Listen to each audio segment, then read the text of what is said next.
Olá pessoal, eu estou aqui para dividir com vocês o mini curso sobre compliance. Primeiramente eu gostaria de me apresentar, meu nome é André Coelho, sou advogado desde 1995, atualmente especialista em compliance corporativo pelo Instituto Brasileiro de Compliance, também em compliance criminal pela Universidade de Coimbra, Portugal, e pós-graduando em Direito Corporativo e Compliance pela Escola Paulista de Direito. Então esse curso, esse mini curso, na verdade, ele tem por objetivo, a princípio, fazer um apanhado geral do que é o compliance, o marco regulatório do compliance no Brasil, a sua lei que determina a regulação jurídica em relação ao assunto, editada em 2014, o decreto que regulamenta essa legislação e todos os acessórios, regras, normas, certificações, enfim, que balizam legalmente o assunto no Brasil. Quero também fazer um destaque que esse mini curso ele vai também tratar de outros aspectos em relação à compliance, a parte de ética, a figura e o posicionamento do Compliance Officer, que é um profissional que surge advindo desse marco regulatório, e também alguns aspectos aí relacionados à área trabalhista, à área fiscal, e tudo que envolve tanto o compliance privado quanto ao compliance público, a partir dessas legislações que surgem no Brasil a partir de 2013. Eu queria começar, então, o assunto com vocês, mostrando basicamente, ou dizendo basicamente, o que não é compliance. Se a gente for, para a gente poder definir o que é compliance, eu prefiro sempre começar mostrando o que não é, porque hoje a gente está vivendo uma situação muito interessante no Brasil. Compliance não é uma palavra nova, ela já é uma realidade no mundo corporativo já há alguns anos, especialmente nas instituições financeiras, bancos, enfim, e também muito ligada à área de QSMS, a área de qualidade, a área de gestão, a área de governança corporativa, e dessa forma, com a entrada em vigor no Brasil a partir de 2013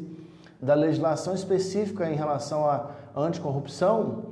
a palavra reaparece num contexto agora marcado por uma regulação, por uma legislação específica.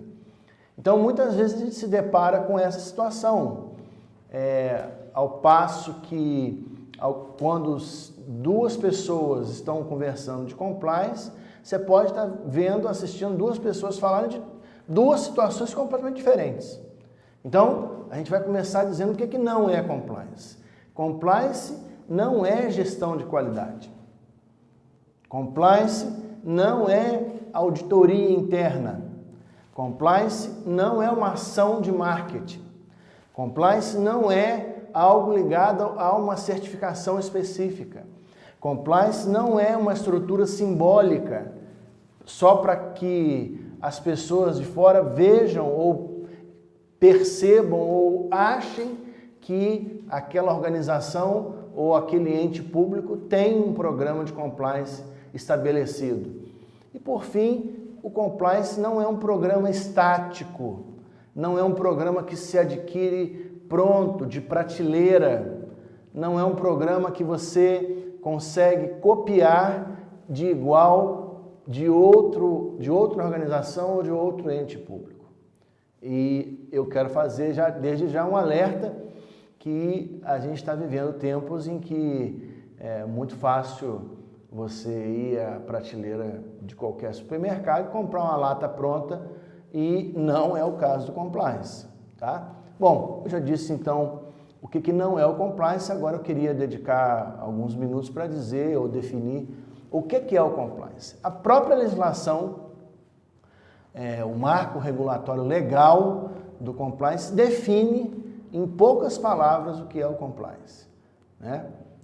Do ponto de vista como nós estamos tratando aqui nesse curso, compliance então é um conjunto de regras, procedimentos e estruturas implantadas na organização de caráter privado ou ente público com vistas a assegurar a conformidade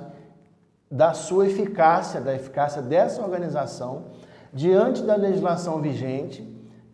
que envolve a organização, de toda a legislação que envolve a organização,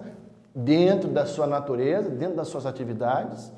as suas normas internas também e aos padrões éticos desejáveis para o mundo dos negócios. Então, basicamente, essa é a definição do que a gente está chamando de compliance. Compliance é um termo estrangeiro que pode ser traduzido por conformidade ou ajustamento, algo desse nível que a gente pode dizer. Muito bem, uma vez que a gente definiu o que é compliance, eu quero agora mostrar para vocês ou trazer a lembrança de vocês que o marco regulatório do compliance ou da legislação anticorrupção, ela chega ao Brasil muito recentemente, nós estamos falando aí de menos de 5 anos de existência da legislação, com a Lei 12.846, que é de 2013, passa a vigorar logo no início de 2014 e essa lei estabelece então que as empresas privadas passarão a responder civil e administrativamente sempre que a ação dos seus dirigentes ou de um preposto ou de um empregado ou representante causar prejuízo ao patrimônio público ou infringir princípios da administração pública ou ainda compromissos internacionais assumidos pelo Brasil. A própria legislação ela traz a definição do que significa esses atos lesivos. Uma vez que você tenha a Lei 12.846 à mão, você vai poder perceber com uma simples leitura, não é difícil de interpretá-la, o que o legislador traz como definição para esses atos lesivos à administração pública, ao ente público, ao patrimônio público ou a compromissos internacionais firmados pelo Brasil. Muito bem, a grande inovação ou a grande novidade dessa legislação é com relação à introdução da responsabilidade objetiva, quero frisar bem essa expressão, a responsabilização objetiva das empresas privadas, das organizações privadas. E aí você me pergunta o que significa isso na prática e eu posso resumir dizendo que uma vez que a legislação afirma que a organização privada é responsável objetivamente por esses atos de lesa pública ou de lesão ou de ofensa ao patrimônio público, a empresa, o CNPJ, responde objetivamente, ou seja, sem a necessidade de comprovação ou demonstração sequer da culpa de quem quer que tenha cometido esse ato. Basta que o ato tenha sido cometido, mesmo sem comprovação efetiva da culpa, objetivamente a organização, a empresa, ela vai ser sancionada civil e administrativamente. Quero ressaltar ainda que, pelo fato da entrada em vigor dessa novidade que a gente acaba de falar, a responsabilidade objetiva das pessoas jurídicas, os entes naturais, as pessoas físicas que estão dirigindo ou trabalham ou que cometeram determinado ato, que a lei define como infracional, as pessoas individuais também serão punidas individualmente e criminalmente pelos seus atos. Então, a gente está diante de uma novidade criada há muito pouco tempo no Brasil, que é a responsabilização objetiva das pessoas jurídicas diante de atos lesivos ao patrimônio público no Brasil. Assim, trocando em miúdos, eu gosto muito de apresentar aqui essa frase, ou essa ideia. Basta um empregado, um preposto, um representante, enfim, alguém que esteja ligado à sua cadeia de fornecedores ou clientes, basta que um parceiro comercial ou um parceiro eventual se envolva em atividades de corrupção ou de lavagem de dinheiro ou de qualquer outro crime que esteja indiretamente ligado à lei anticorrupção ou suborno, para que a empresa seja responsabilizada. Isso é algo muito sério. Vocês imaginem uma empresa de médio porte ligada a qualquer setor da economia hoje, quantos fornecedores que essas pessoas, quantos fornecedores que essa empresa, que essa organização não tem. E, mediante o que a lei determina, se torna obrigatório, na minha opinião, se torna obrigatório que toda organização tenha consciência de que a partir do momento que esse parceiro comercial ou esse correspondente ou esse preposto ou esse, parceiro que seja, cometa um ato de corrupção ou de lavagem de dinheiro que esteja ligado ao universo de negócios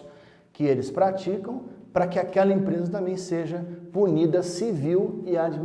administrativamente por esses ou por aqueles atos.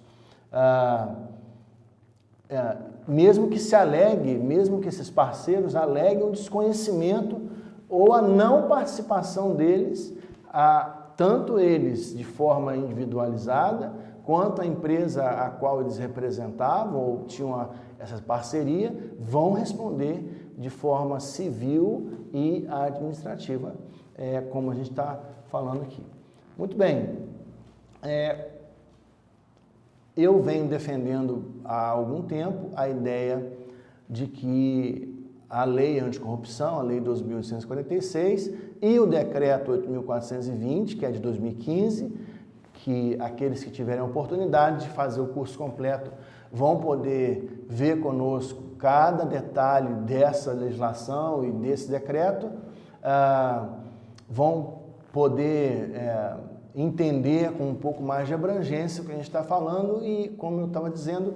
eu venho defendendo há algum tempo a ideia de que o compliance ele é um instrumento, uma ferramenta, por assim dizer, muito habilitada, muito importante, não só para a ideia ou para o objetivo principal que a lei se presta, né? Que é a prevenção de atos de corrupção, prevenção de lavagem de dinheiro, prevenção de outros crimes, como crimes tributários, crime contra a ordem econômica, que são muito mais comuns do que os noticiários de TV anunciam diariamente para nós, e nós sabemos disso, e não é de hoje. Essa ferramenta chamada compliance, através da legislação uma vez promulgada, traz para a empresa, traz para a organização, traz para o ente público uma blindagem, uma segurança jurídica muito forte, muito importante. E eu percebo que a Lei 2.846, assim como o Decreto 8.420, eles trouxeram para o empresário, trouxeram para o administrador público uma segurança muito interessante que não havia antes. A partir do momento que a empresa, a organização ou a entidade pública implanta o que nós vamos apresentar com mais detalhe para vocês, aquilo que nós chamamos de programa de integridade ou programa de compliance, que é um destaque da lei, a organização e a entidade pública ficam muito mais seguras, com muito mais independência, com muito mais tranquilidade em relação a todos que a cercam. Não só do ponto de vista contratual, como eu estava dizendo, em relação aos parceiros, aos representantes, prepostos, fornecedores e clientes, não só pelo aspecto trabalhista, pois o compliance também atua nessa área, não só pelo aspecto fiscal e tributário, porque também atua nessa área, para as empresas cujos riscos ambientais são relevantes também para essas questões, para o aspecto criminal que cada vez mais cresce no ambiente de compliance, criminal relativos a crimes que as empresas podem cometer. E não é surpreendente nós vermos o crescente número de processos, tanto administrativos quanto criminais, em relação às empresas. Nós tínhamos no Brasil, até muito recentemente, as empresas sendo punidas quase que exclusivamente no aspecto criminal por crimes ambientais. Mas, a partir de 2012, com a mudança expressiva que houve na lei de lavagem de dinheiro, e essa mudança foi muito pouco divulgada, muito pouco divulgada, as empresas hoje correm têm um risco enorme dentro delas, ao redor delas, e sequer percebem a importância disso. E vamos fazer um link agora que você vai entender. Eu disse agora há pouco que a Lei 2.146 ela traz uma novidade. Qual era essa novidade? A responsabilidade objetiva das empresas. Ou seja, o que é isso? Não há necessidade do Ministério Público, da Justiça, comprovar a culpabilidade da empresa para que ela se enquadre nas sanções da Lei 2.146. E com a mudança que foi anterior, inclusive, à promulgação da Lei Anticorrupção, que é de 2012, da Lei de Lavagem de Dinheiro, ou lavagem de capitais, uma lista muito maior foi incluída no pré-requisito para condenação de lavagem de dinheiro. Então, perceba os riscos que as organizações, as empresas e os entes públicos correm hoje por conta da mudança rápida de legislação e que poucas pessoas sequer sabem do que, ouviram falar do que nós estamos falando aqui agora. É surpreendente a quantidade, o número de organizações privadas e de entes públicos que sequer sabem o que significa o que nós estamos falando aqui agora. Ou seja, o que eu estou tentando mostrar para você é que nós estamos diante de uma oportunidade no Brasil. O Brasil, através desse marco regulatório que eu estou apresentando de forma superficial, muito simples aqui agora para vocês, abriu um leque de oportunidade profissional para engenheiros, para contadores, administradores, consultores, estudantes, advogados, peritos, enfim, uma enormidade de pessoas que podem se especializar. E, por favor, se especializem, porque o mercado está ávido por mão de obra nesse sentido. Eu quero até fazer um destaque para vocês aqui agora, que é muito interessante de saber, em cima disso que eu estou dizendo, os salários para o ramo de compliance hoje no Brasil está elevadíssimo, o valor dos salários é elevadíssimo e não há mão de obra suficiente para poder atender a demanda que já existe. Imagina bem, somente no ano passado, 3 estados da federação tornaram obrigatório a existência de programas de integridade para que se contrate com esses estados. Primeiro foi o Rio de Janeiro, o estado do Rio de Janeiro, depois o estado de Pernambuco, por último agora o Distrito Federal. Há uma notícia de que o estado da Paraíba está em vias de também editar a sua lei específica, obrigando aos contratantes a implementarem programas de integridade para poderem assinar os contratos com o Estado. Então, isso é uma tendência e que vai dominar o mercado em muito pouco tempo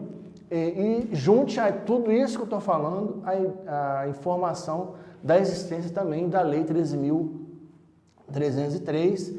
que é de 2016, é a chamada Lei das Estatais, que modifica substancialmente a forma de contratação das empresas estatais e empresas de sociedade de economia mista com os entes privados. Essa mudança vai afetar em cheio todas as empresas públicas, todas as empresas de economia mista e não só elas.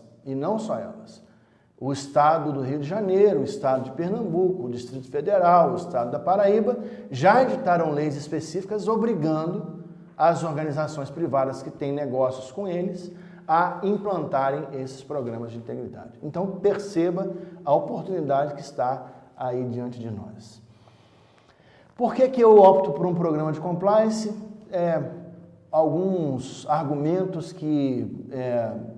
por si só se justificam. Primeiro, para manutenção da rigidez corporativa. Veja, tenha como rigidez a saúde daquela empresa. É muito comum nós vermos empresas hoje que, apesar de terem um talento muito grande, apesar de terem uma vocação muito forte para a atividade que elas exercem, a saúde corporativa está afetada porque falta controle interno, porque faltam ferramentas para que as pessoas possam medir a sua efetividade, porque faltam ferramentas de mitigação, principalmente ferramentas de mitigação de riscos. É muito comum nós ouvirmos que todo negócio tem risco, e isso é uma verdade. Todo negócio tem risco, mas esses riscos podem ser mitigados com algumas ferramentas que o compliance pode dar a essas organizações. Em segundo lugar, além da manutenção da rigidez corporativa, o outro argumento que eu gosto de usar bastante para que você tenha um programa de integridade ou se aprofunde no assunto compliance é a defesa dos riscos reputacionais. Esse é um assunto muito atual, muito novo, e eu posso afirmar para vocês que grandes empresas públicas e sociedades de economia mista federais já estão usando a investigação reputacional digital para detectar atos de corrupção, de lavagem de dinheiro, e eu posso afirmar para vocês que, evidentemente, que essas organizações que tiverem seus nomes envolvidos com qualquer podem ser afetadas com a sua gama de negócios. E não ache que isso está distante de nós, não, porque não está. É muito mais comum do que a maioria de nós possa imaginar. Na verdade, eu afirmo para vocês que a grande maioria das empresas, a grande maioria das organizações privadas está muito mais sujeita a cometerem crimes contra a ordem econômica, contra a ordem tributária e também em relação à corrupção relacionada a entes públicos do que ela própria imagina. É muito mais comum, os riscos são muito grandes hoje em dia, por conta dessa reforma legislativa que aconteceu, que eu já falei para vocês. Outro argumento que eu gostaria de também ressaltar é a função de disseminar clara e formalmente entre todos os colaboradores, funcionários, parceiros comerciais, fornecedores e clientes, prestadores de serviços, enfim, ou também a própria sociedade que essa organização está, sociedade local que ela está inserida, que ela está em conformidade com toda a legislação e regulamentos existentes. Perceba, o risco reputacional é algo que, na minha opinião, é muito mais valioso do que qualquer outro patrimônio ou ativo que a empresa tenha. É muito fácil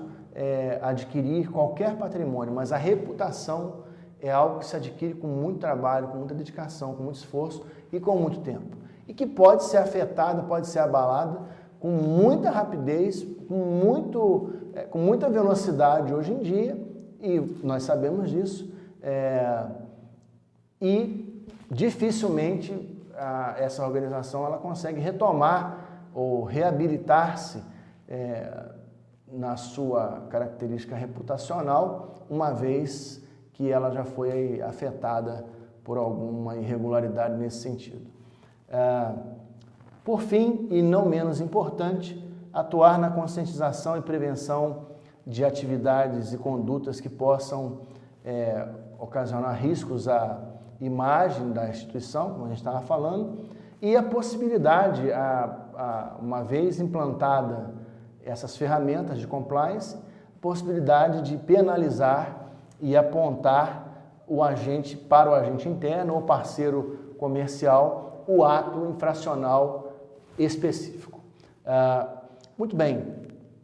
a gente tem muita coisa para falar sobre o universo compliance, muito destaque para fazer em relação ao marco legal, a questão ética empresarial, organizacional ou do ente público, as questões de certificação que envolvem essa legislação, a questão da função efetiva do profissional de compliance, bem como tudo aquilo que a gente pode entender de importante na esfera trabalhista, ambiental, contratual, tributária e criminal empresarial. Eu quero convidar mais uma vez a todos que adquiram o curso completo. Se você gostou desse papo que a gente teve aqui agora, foi um papo rápido, passou muito rápido o tempo. Se você gostou e está interessado em conhecer um pouco mais do universo compliance, que é apaixonante, eu quero convidar você a acessar o link que está aqui na sua tela nesse momento. Muito obrigado e até a próxima.